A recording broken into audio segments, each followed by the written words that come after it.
At least 23 people were killed, dozens injured and 4 missing after powerful storms and at least one tornado pummeled Mississippi on Friday night. After nearly 12 years of marriage, actor Reese Witherspoon is getting divorced. Gwyneth Paltrow takes the stand in a Utah court for a trial over a 2016 ski crash. Northern Lights' perfect storm creates great displays across Minnesota. Teacher tapes mouth of boy, 11, shut before he sends selfie to his angry mom.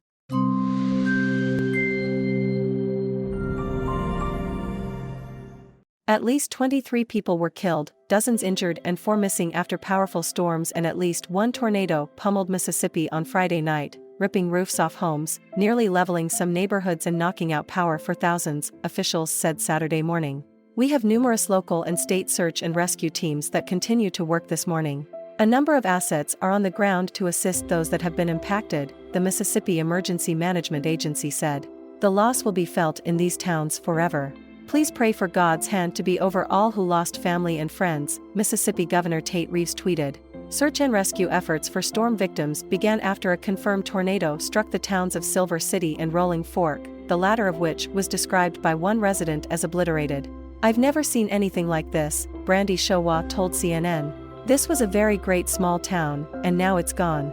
At least 13 deaths were recorded roughly 60 miles northwest of Jackson in hard-hit Sharkey County, home to Rolling Fork, according to County Coroner Angelia Easton. 3 others were killed and at least 2 people are in critical condition in Humphreys County, Emergency Management Director Royce Steed told CNN early Saturday morning. In Carroll County, 3 people died in one home, Coroner Mark Stiles told CNN, adding that it appears they were killed in a tornado. Additionally, 2 people were killed in Monroe County in northeastern Mississippi, Coroner Alan Gurley said.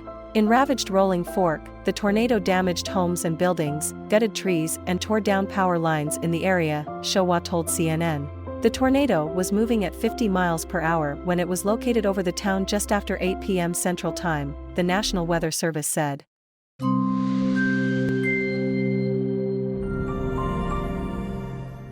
After nearly 12 years of marriage, actor Reese Witherspoon is getting divorced. Witherspoon and her talent agent husband Jim Toth are getting a divorce, according to a joint Instagram statement posted on Friday.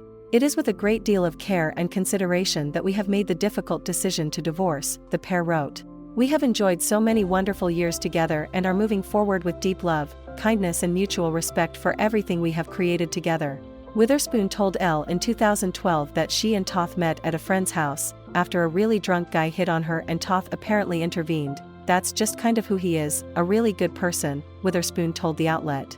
The couple got engaged in 2010 and married a year later at Witherspoon's ranch in Ojai, California. Let's never forget the time she was arrested for disorderly conduct after berating an Atlanta police officer who arrested Toth for driving under the influence. Witherspoon and Toth have one son together, 10-year-old Tennessee James Toth, and the actor also shares 2 children, 23-year-old Ava and 19-year-old Deacon, with ex-husband Ryan Phillip. A source reportedly told People that Witherspoon and Toth are the best of friends and that their decision to separate is amicable, adding that the duo is invested in their co-parenting relationship. Our biggest priority is our son and our entire family as we navigate this next chapter, the pair's joint statement continued. We truly appreciate everyone's respect for our family's privacy at this time.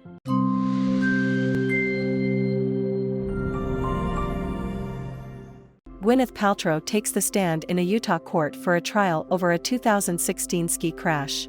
Actress Gwyneth Paltrow took the stand in a Park City courtroom on Friday to testify in a trial over a 2016 skiing crash in Utah.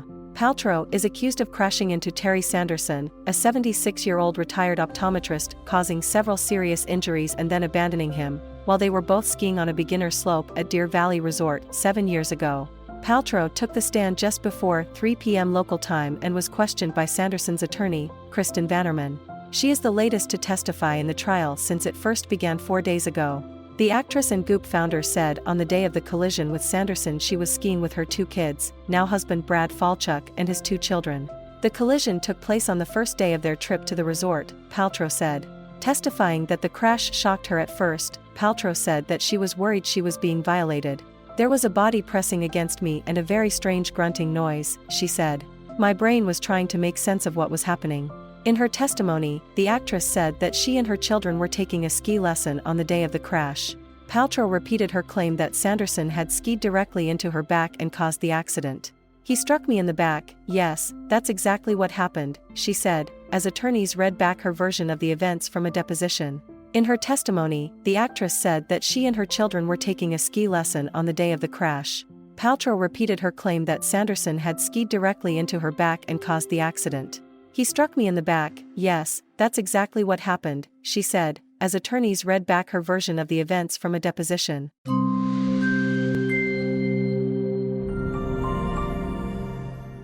Northern Lights' perfect storm creates great displays across Minnesota. Becky Stromeyer has been chasing the aurora borealis for the last 3 years, but Thursday night, she says she witnessed the most spectacular light show in the night sky so far. "It's just a fun chase and you get a beautiful reward at the end. It was amazing. I have been freaking out all day about it, looking at pictures. Just seeing the response from people around. It's like everybody in the whole state could see it," said Stromeyer, who started the Twin Cities Aurora Chasers Facebook group about a year ago. Stargazers all over the state are still buzzing about the brilliant images they captured of the Northern Lights, from the North Shore to Albert Lea.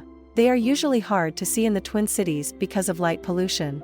But Fox 9 meteorologist Jennifer McDermott says the solar flares that caused them were so intense, they created the perfect storm to make the swirling lights visible, even in the metro. "The reason why it was so vivid last night is because this was the strongest geomagnetic storm we've seen in about 6 years and we had very clear skies," said McDermott.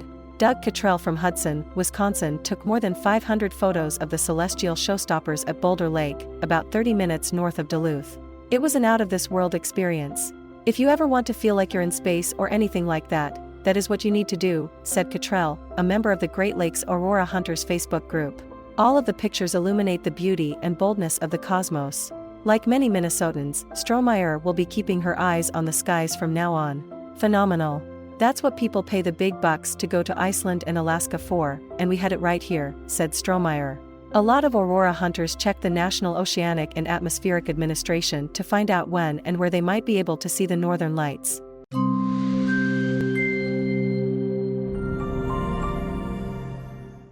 Teacher tapes mouth of boy, 11, shut before he sends selfie to his angry mom. A teacher has resigned in disgrace after taping an 11-year-old student's mouth shut to try and stop him talking. Distressed Brady sent his mom Catherine Webster a selfie after his teacher covered his mouth with tape at Smithfield Middle School in North Carolina, U.S., on February 13. She was left furious at the picture, and thought he had been attacked by bullies. Catherine said, "I asked, 'What is that? Who did that?' And he didn't respond. I showed the pic to the principal, and she took us into her office.